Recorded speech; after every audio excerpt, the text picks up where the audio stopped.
Science में हम आपको क्या सिखा रहे थे? साइंस में हम आपको सिखा रहे थे परमाणु। अब जरा समझिए, परमाणु में हमने आपको सबसे पहले परमाणु सिखाया था। क्या होता है? दुनिया में जितनी भी चीजें होती हैं सब छोटे छोटे कणों से मिलकर बनी होती हैं, उन्हीं को हम लोग परमाणु कहते हैं। परमाणु की खोज किसने करी? डाल्टन ने करी। उसके बाद इसमें क्या था? इलेक्ट्रॉन, प्रोटॉन, न्यूट्रॉन था, सारा आपको बताया था। उसके बाद मॉडल थे। मॉडल में सबसे पहला किसका था? तरबूज वाला मॉडल। तरबूज मॉडल किसने दिया था? थॉमसन ने दिया था। उसके बाद कौन आया था? रदरफोर्ड। रदरफोर्ड के बाद कौन आया? Niels Bohr. ये सब आपका लिख गया था। ठीक, अब जो है आज हम आपको बताएंगे विन्यास बनाना और कोशों के बारे में। ठीक, तो सबसे पहले आप हेडिंग डालिए कोश। अब ये कोश क्या होता है? अगर आपने कल तक का क्लास कायदे से पढ़ा है तो आपको पता होगा कि कोश क्या होता है। बताते हैं। हमने आपसे कहा था दुनिया में जितनी भी चीजें होती हैं सब छोटे छोटे कणों से मिलकर बनी होती हैं, उन्हीं को हम लोग कहते हैं परमाणु। क्या कहते हैं? परमाणु। और परमाणु दो भागों से बना होता है। एक भाग परमाणु का नाभिक कहलाता है, जबकि दूसरा नाभिक के चारों ओर का वह क्षेत्र जिसमें चक्कर लगाते हैं इलेक्ट्रॉन, जिसमें इलेक्ट्रॉन चक्कर लगाते हैं, उन्हीं को हम लोग कोश कहते हैं। ठीक, तो यही लिखेंगे। लिखिए, देखिए परमाणु में नाभिक के चारों ओर, परमाणु में नाभिक के चारों ओर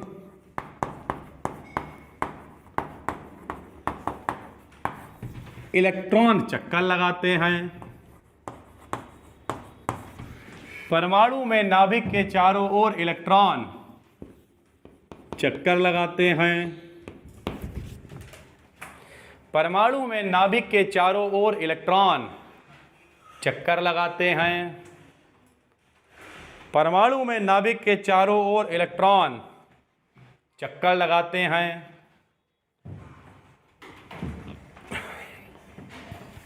चक्कर लगाते हैं। लेकिन इन कक्षाओं को इलेक्ट्रॉन कक्षाओं में चक्कर लगाते हैं। थोड़ा सही कर लेना, इलेक्ट्रॉन कक्षाओं में, भाई कक्षाओं मतलब खाली जगह में, कक्षाओं में चक्कर लगाते हैं। इन कक्षाओं को कोश कहते हैं।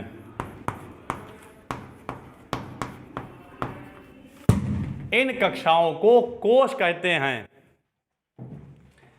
इन कक्षाओं को कोश कहते हैं। काहे से प्रदर्शित करते हैं यह भी बताया था। बोलो, K L M N, K L M N, K L M N, K L M N, K L M N, M N M N, K L M N, K L M N. ठीक है, तो परमाणु में नाभिक के चारों ओर electron कक्षाओं में चक्कर लगाते हैं। इन कक्षाओं को कोश कहते हैं। इन्हें के L M N, K L M N से प्रदर्शित करते हैं, से प्रदर्शित करते हैं। इलेक्ट्रॉन भी बताए थे, लिखो, इनमें इलेक्ट्रॉनों की संख्या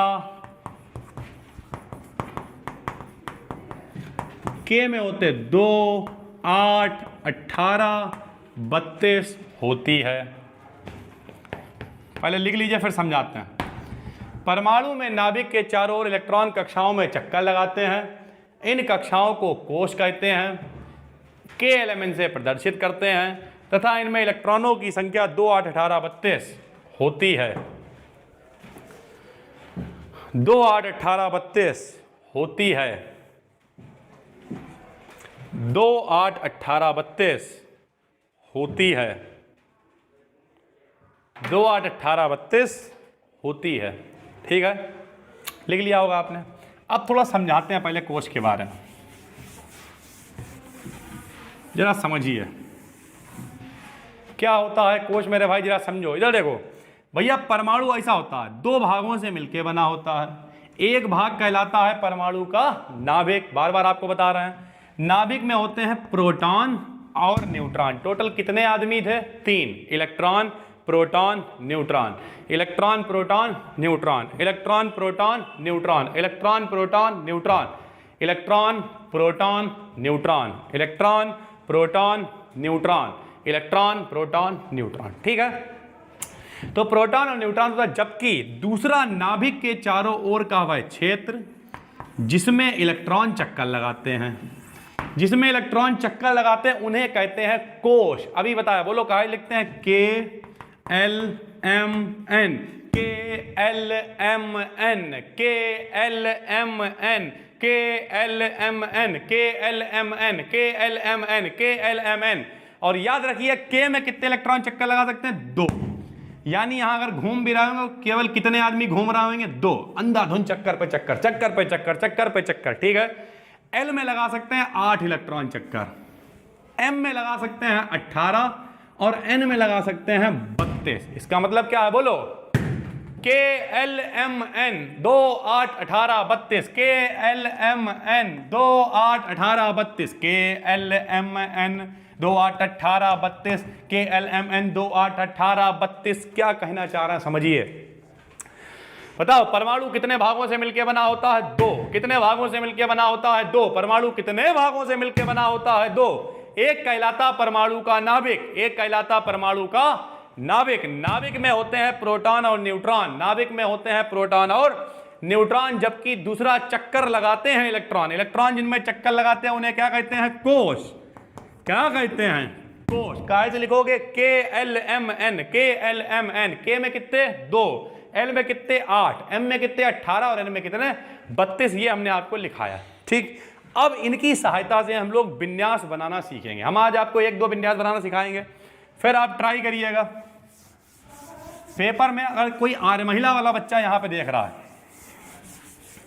आर्य महिला वाला बच्चा अगर यहाँ पे देख रहा है, तो आर्य महिला में हर बार एक विन्यास आता है, सोडियम धातु का विन्यास बनाइए, हर बार आता है। तो अगर आप सीखेंगे तो आप बना लेंगे पूरा पेपर 100 में 100 का, 9th में 100 में 100 नंबर का रिकॉर्ड, समझ रहे हो। तो इसका मतलब सीधी सी बात यही कि 9th क्लास बिल्कुल चूरन क्लास होता है। और जिस हिसाब से यूपी बोर्ड की दशा है, सुनने में यह आ रहा है कि इस साल जो हाई स्कूल में प्रमोट हुए उनके 9th के नंबर भी देखे जा सकते हैं। तो 9th में भी अब आपको मेहनत करनी है ताकि इस साल अच्छे नंबर लेके आओ। तो अगर अगली साल भी कहीं कोरोना वगैरह रहता है, फिलहाल ऐसा होगा नहीं, लेकिन अगर अगली साल भी पेपर नहीं हो पाते हैं तो क्या हो, कम से कम 9th में आपके अच्छे नंबर हो, तो आप जब हाई स्कूल में प्रमोट हो तो फिर एक अच्छे नंबर हो सकें, समझ गए। फिलहाल अभी आपके में पूरा 1 साल ये पूरा 9th है, फिर उसका अगला साल 2023 तक आपकी नौबत आएगी कहीं। लेकिन इसका मतलब ये कतई नहीं है कि कोरोना चला जाएगा। लोग तो कहते हैं पिछली साल ही गर्मी में चला जाएगा, इस साल देखो फिर गदर मचा दिया उसने। तो कुछ नहीं पता कि क्या होना है, इसलिए मेहनत से पढ़िए, जितने नंबर आए बढ़िया है, ठीक। हालांकि इस साल देखते हैं आपके पेपर की क्या पोजीशन होती है। अगर कंडीशन अच्छी होती तो पेपर जरूर होंगे, नहीं अच्छी होती है तो फिर तो खेल बिगड़ जाएगा। क्योंकि बहुत सारे लोग ऐसे हैं जो 9th में पिछली साल आए थे, पिछली साल प्रमोट होगा, इस साल वो हाई स्कूल में इस साल भी प्रमोट होगा। इससे हुआ क्या, हाई स्कूल पास होगा वो, लेकिन जितना कूड़ा है वो सब 11वें में आ गया। कूड़ा 11वें का मतलब क्या, वो भी समझाते हैं। ऐसे क्या होता है, ऐसे आदमी पेपर देने जाता है, जब वो पेपर देने जाता है तो उसे औकात पता चलती है। औकात मतलब वो देखता है यार मैथ का पेपर तो बहुत कठिन है, या अंग्रेजी का पेपर तो बहुत कठिन है, या साइंस का पेपर तो बहुत कठिन है, वो देखता है तो वो उस हिसाब से लेता है। वो कहता है यार हमारी भाई मैथ लेने की औकात नहीं है, हम क्या करेंगे बायोलॉजी ले लेंगे, या हमारी साइंस साइड लेने की औकात नहीं, हम आर्ट साइड ले लेंगे, या कुछ भी है जिट्टी जैसा वो सोचता है। लेकिन अब इस साल हो गए लोग प्रमोट, अब आदमी बौराएगा, बौराने अरे हमसे बड़ा कोई राजा नहीं है, मैं हाई स्कूल पास करके आया, मैं लूँगा मैथ साइंस साइड, लेगा वो। और किस्मत अच्छी रही 11 में भी प्रमोट हो जाएगा, क्योंकि अगली साल भी ऐसा ही होने वाला। धीरे धीरे करके वो 12 में पहुंच जाएगा और फिर होएगा 12वें में इकट्ठा कूड़ा, क्योंकि पीछे के सब गधे वहीं होंगे, पेपर किसी ने दिए नहीं होंगे। और फिर 12वें वालों को पास कराना बहुत टेढ़ी खीर होगी। ये टेढ़ी खीर जो मुहावरा, इसके पीछे कहानी है, सुनाते हैं थोड़ी सी, फिर बताते हैं आगे क्या कैसे विन्यास बनेगा। तो टेढ़ी खीर क्या है, एक बार एक अंधा था, ठीक है। तो अंधा तो अंधा होता भैया, अंधे को कैसे समझाओगे, उसे कुछ समझ में नहीं आया। तो जब अंधा था तो उसके पास उसका एक दोस्त आया, बोले आज हम जो है उसने ऐसे कह दिया कि बोले ऐसा है क्या ना यार, जो तो बहुत टेढ़ी खीर है। तो उनने कह दिया यार नहीं, उसने कहा आज हम खीर खा के आए। खीर खा के आया? बोले जी खीर क्या होती है? बोले खीर वही सफ़ेद सफ़ेद होती है। अब जो अंधा है उसे क्या मालूम सफ़ेद कैसा होता है। तो उसने कहा जी सफ़ेद कैसा होता है? उसने कहा सफ़ेद जैसे बगुला होता। तो उसने बगुला, कौन सा बगुला भाई? तो हमने तो बगुला भी नहीं देखा, कैसा? तो उन्होंने ऐसे करके हाथ किया, बोले ऐसा बगुला होता है, ऐसे समझाने लगे। तो उसने ऐसे करके, अंधा था बेचारा, उसने ऐसे पकड़ के देखा, बोले यार जे यार बड़ा टेढ़ा लग रहा है। बोले खीर बहुत टेढ़ी है, हमें नहीं खानी है। तो तब से ये कहावत होगी टेढ़ी खीर। टेढ़ी खीर का मतलब होता है कोई भी जटिल कार्य। जब आप हिंदी, कभी कभी आपको हिंदी भी पढ़ाएंगे अभी बीच में, तो जब आप कभी हिंदी पढ़ेंगे तो उसमें यही होगा, टेढ़ी खीर का अर्थ क्या होता है, जटिल काम, कोई भी कठिन काम, तो उसे बोल देते हैं बड़ी टेढ़ी खीर है, ठीक है। खैर, तो थोड़ी सी बात समझिए, यहाँ पे हम आपको बता रहे हैं विन्यास बनाना। कैसे विन्यास बनता है जरा समझिए। यहाँ पे लिखा है KLMN, ठीक, आपको पता होना चाहिए। बताओ K में कितने इलेक्ट्रॉन भर सकते हो? 2। L में कितने भर सकते हो? 8। M में कितने भर सकते हो? 18। N में कितने भर सकते हो? 32। ये एक तरीके से समझ लो आपके लिए लाइफ लाइन है। लाइफ लाइन समझते हो? पिक्चर नाटक देखा होगा, कौन बनेगा करोड़पति, ऐसे करके आता, कौन बनेगा करोड़पति, देखा है? तो लाइफ लाइन होती है। तो K में कितने भर सकते हैं? 2 की लाइफ लाइन है। L में 8, M में 18, N में 32। अब ये बनेगा कैसे? देखो, सबसे पहले हमने आपको लिखाया था हाइड्रोजन, याद है? हाइड्रोजन का नंबर कितना होता है? 1। सबसे पहले किस में भरेंगे? K में। बताओ K में कितने भर सकते हैं? 2। अपने पास कितना है? इसका नंबर 1। जितना जिसका नंबर होगा उतने उसके बाद इलेक्ट्रॉन होंगे, ठीक। तो हाइड्रोजन के पास कितना है? 1। इसका मतलब इनके पास 1 इलेक्ट्रॉन होगा और 1 प्रोटॉन होगा। बिल्कुल याद कर लो, जितना जिसका नंबर होगा, जितना जिसका नंबर होगा उतने होंगे इलेक्ट्रॉन और उतने ही होंगे प्रोटॉन। तो हाइड्रोजन का नंबर कितना है? 1। तो इसमें इलेक्ट्रॉन भी कितना होएगा? 1। तो इसमें प्रोटॉन भी कितना होएगा? 1, ठीक है। यानी सब कुछ 1-1 है। तो K का मतलब हमने यहां पे लिख दिया 1। कुछ लोग कहेंगे सर जी आप तो कह रहे K में 2 भरे जाएंगे। बिल्कुल भरे जाएंगे, लेकिन जब अपने पास है ही नहीं, घर में नहीं है खाने को, सुना है? तो जब घर में खाने को ही नहीं तो कहां से भरोगे? 1 ही है, 1 भर दिया। अगर 2 होते तो 2 भर देते, 3 होते तो भी 2 ही भरते, क्योंकि इनकी औकात ही 2 भरने की। अब एक डब्बा है, उस डब्बे में 2 बिस्किट आ सकते हैं, तो 2 ही तो रखोगे। 3 रखोगे बिस्किट टूट जाएगा, डब्बा टूट जाएगा। हीलियम का नंबर देखिए, अब की हीलियम का नंबर कितना है? 2। यानी हीलियम के पास कितने? 2 हैं। तो हमने यहां पे कितना भर दिया? 2। फिर 3 नंबर लिथियम, लिथियम का नंबर 3। तो 2 इसमें और बचा हुआ 1 इसमें। कब तक भर सकते हो? जब तक इसमें 8 ना हो जाए। Hydrogen, helium, lithium, beryllium number 4, boron number 5। सब कुछ आपको लिखा चुके हैं, हर टाइप लोगों ने भैया सुनाया भी था।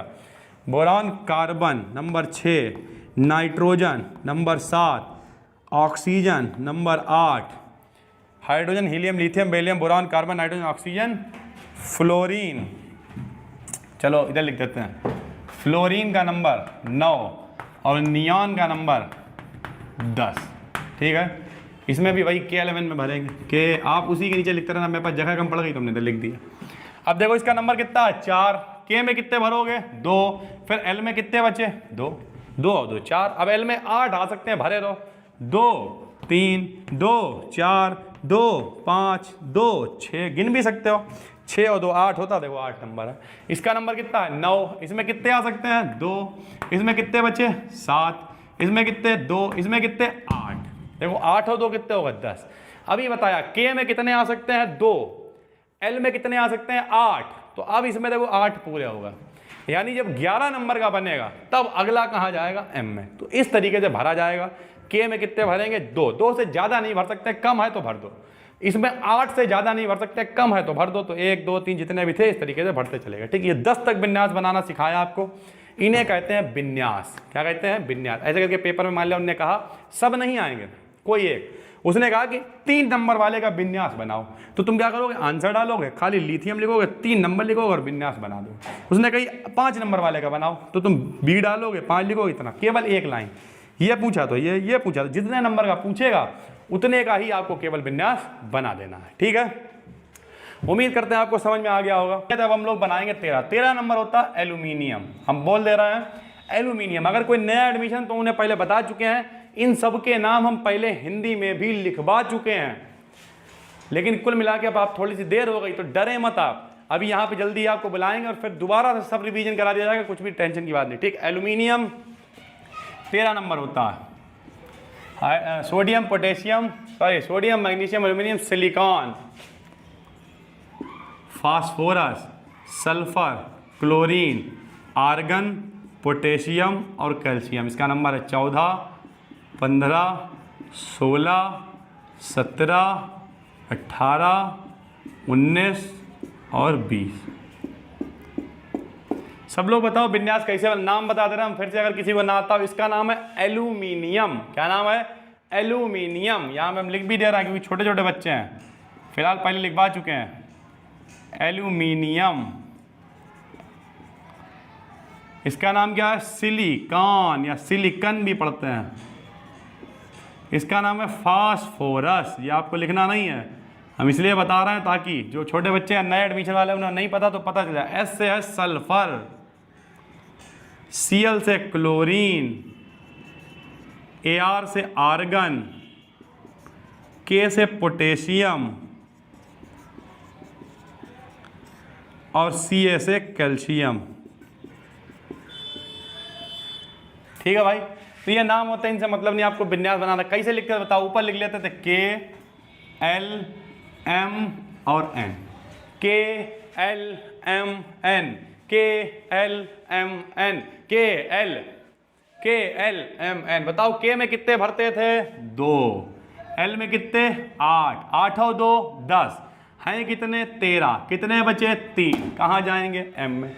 इस तरीके से हमने आपको भरना सिखाया था कि भैया K में 2 भर सकते हैं, L में 8 भर सकते हैं, M में 18 भर सकते हैं। ठीक, फिर 14 का भी देखो यहाँ K में 2, L में 8, यहाँ पे 4, K में 2, L में 8, यहाँ पे 5, K में 2, L में 8, यहाँ पे 6, 2 8 7, 2 8 8 और 2 8 9 अगर तुमने बनाया तो ये गलत हो जाए। इसीलिए हमने आपसे कही थी 18 तक बनाना, क्योंकि 18 तक कोई दिक्कत नहीं थी, ऐसे भरते चले जाओ अंधाधुंध।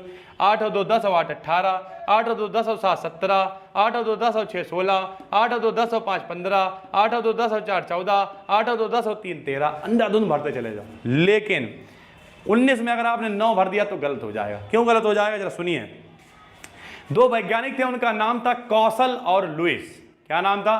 कौशल और लुईस। जैसे कभी कभी क्या होता होगा, तुमने मम्मी या मान लिया तुम गए झूले मेला गए, ठीक, मेला जब तुम गए तो तुमने पापा से कही ऐसा है हम खाएंगे डोसा खाएंगे, टिक्की खाएंगे, चाउमीन खाएंगे और साथ साथ में मान लिया आइसक्रीम भी खाएंगे और जो है लस्सी भी पिएंगे, मार दुनिया भर की फरमाइश।